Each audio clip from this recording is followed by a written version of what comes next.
Hello students, welcome to e studies junior. एही press release अनुसार board of secondary education Odisha द्वारा परिचालित 2026 परीक्षाफल बा रिजल्ट प्रकाश संपर्क में सूचना दि जाइछि।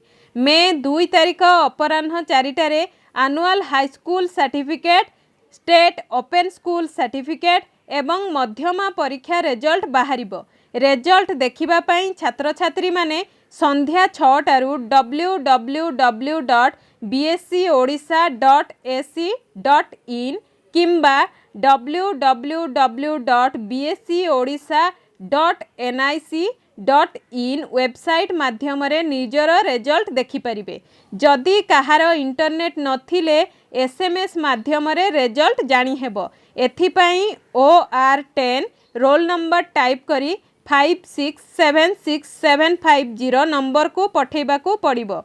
स्कूल पाई जो सूचना एथिरे दिया जाइछि से अनुसार प्रत्येक स्कूल रो प्रधान शिक्षक माने सेही दिन संध्या 7टारू वेबसाइट रु टैबुलेशन रजिस्टर TR डाउनलोड करि परिबे। एही TR सप्लीमेंटरी परीक्षा पाई फॉर्म फिलअप करिबारे सहाय्य करिबो।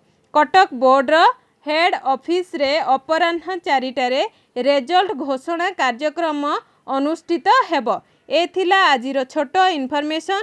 रहिली, धन्यवाद।